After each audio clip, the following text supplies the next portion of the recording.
check on team news first of all. Virgil, Diaz, Thiago, Naby, how are they? Anyone likely to be back for it? Virgil, of course, completely normal, back in training. Luis and Thiago training completely normal. We have to. The plan with Luis is that he will be available 100% for Leeds. So just again, it looks good, everything is fine, but it was a long injury, and so we have to be careful, and we will probably not involve him for Sunday. Thiago looks slightly different. He was not out that long. Trained now 3-4 times with the team, and might be available, but we have to check how he feels today.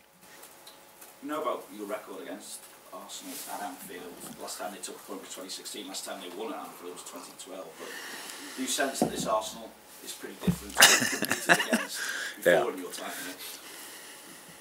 here? Yeah, I don't know. No. I knew Arsenal before I arrived at Liverpool, obviously, but never felt. Oh yes, I did actually in the Champions League, right, with Dortmund. So yeah, it's obviously different team, clear. Mikel is building this team for a few years now, and obviously the outcome is pretty impressive. The way they play is fun to watch, to be honest. It's super lively, really good football, top players on the pitch, good match plans. So yeah, good. I know. It's not exactly what you can say about us in a moment, so that makes it. That shows you what is the situation. But at least for a while, we can mention again. It's still it's Anfield, so we are at home, and we still have to show reaction after reaction after reaction. We have to and improvement, and that's what we will absolutely try on Sunday.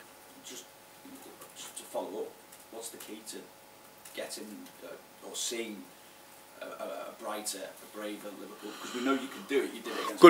Good moments in games, building on that. So that's how it is.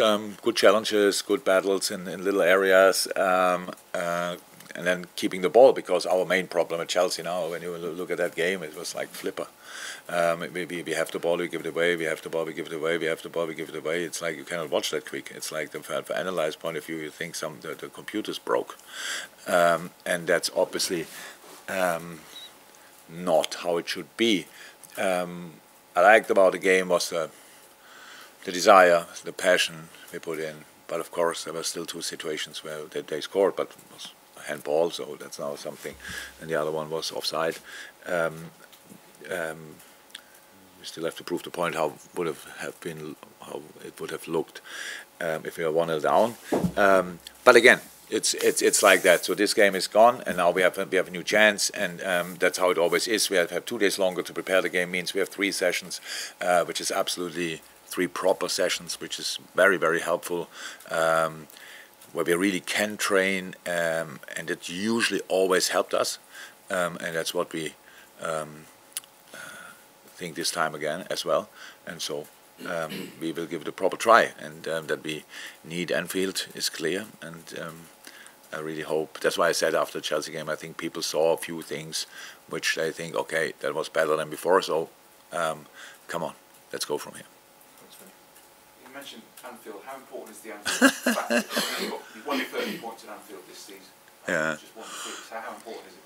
Very important. So obviously we need 40,000-50,000 Liverpoolians in away games, and it might look different.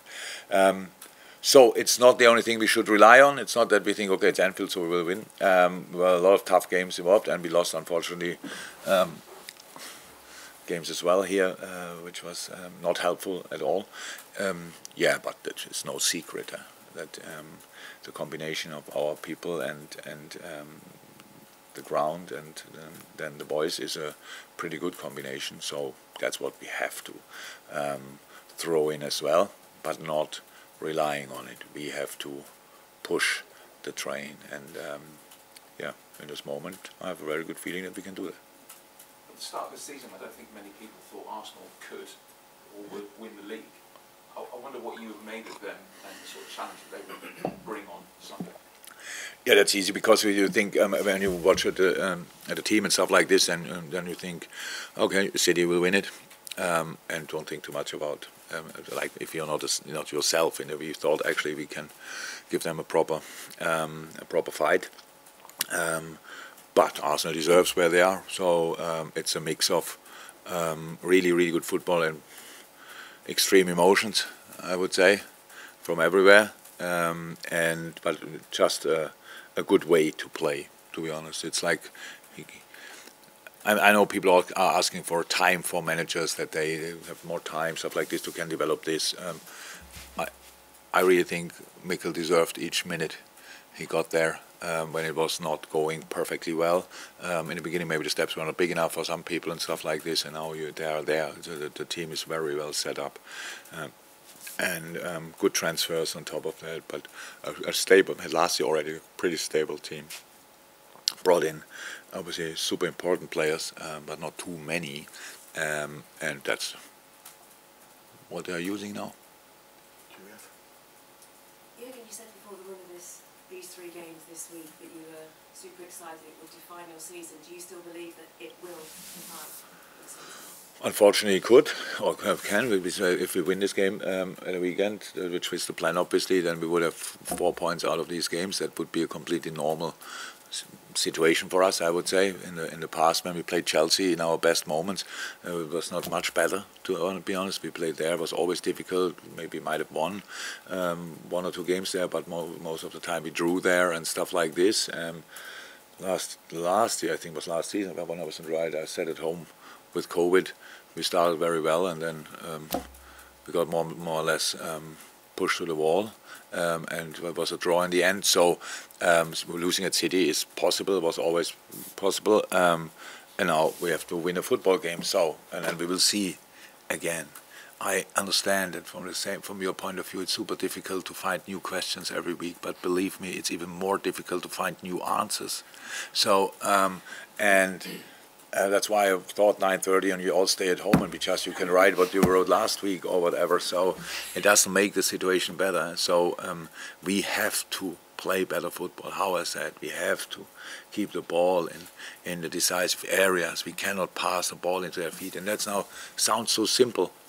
But the last game is a super example against Chelsea. 2 teams who played last year an incredible level. The teams were not that different to the teams who showed up now, and both were not able to do that. So now we can say, 22 players, they don't want and 11 from us, they don't want. No, it's not that they don't want. They want desperately. They want it even more than in good times, even more. But it didn't work out. So that just shows us what happens if the confidence level is obviously not on highest level. So and that's where we have to go through, and you cannot force it really and say, come on, be more confident. So that doesn't work. So we have to help the boys with different things, and that's what we do. And in a home game, a massive boost can be the crowd, obviously, celebrating challenges, celebrating a sliding tackle, ball goes out, and it's that's where it all started. Where it's all started. We block a ball and we don't win it, but block it goes out is the first little victory. And that's what you have to go and we have to build on. And all of a sudden, nobody thinks about confidence anymore. So has it, and then they are themselves again, and that's what we are working on. That this will not happen in 2028. That it will happen on the Idle World on Sunday, and from there we go again and again and again. Mike? Yeah, again, it's very rare for you to make the number of changes that you did for the Chelsea game in midweek. Not sure it's so rare, but yeah. Yeah, well, 6. It's a lot. It doesn't happen all the time. But no, that's true. have you had the response since then from the players? You know, some really high-profile players left out and really good players out of form. But have you had the sort of response since then? You know, in training that makes you think that they've been on the way back? Yeah, we had now 1 proper session since then, and that, yeah, the boys are not, they don't show me that they don't want, what's that, or whatever, not at all. So, wow, you left me out, so now you can try to sort yourself or whatever. This is not the situation we are in. But again, I said before the game, and I say it now, because was a different week, because we play all 3 days pretty much. But from now on, if you don't play three times a week, then we have more time to train, and then I have to and I will make decisions about the team based on what I saw in training. So that's it, and that opens the door for everybody, because of course if you play 3 times a week, then the boys who play all the time, they recover. The other boys can train well, but the last game we won, so why would you make 6 changes? Because we saw one session where a few players show up. That's a different situation. So you let it go, and you keep on building and building and building. Now is what can we build on? We have to change. We have to find a basis where we really can build on. That's why I said first step, intensity, desire, passion. Good at Chelsea. Really, that was good. So the rest, not so much. But it's fine, so let's go from there. I cannot constantly ask for something I didn't get and just put the finger into that. Development doesn't work like this. I can say, yeah, but this was still not okay, and this was not okay, and this was not okay. You are allowed to do that. Absolutely, you're allowed to do that because you don't work with the boys. But I'm not.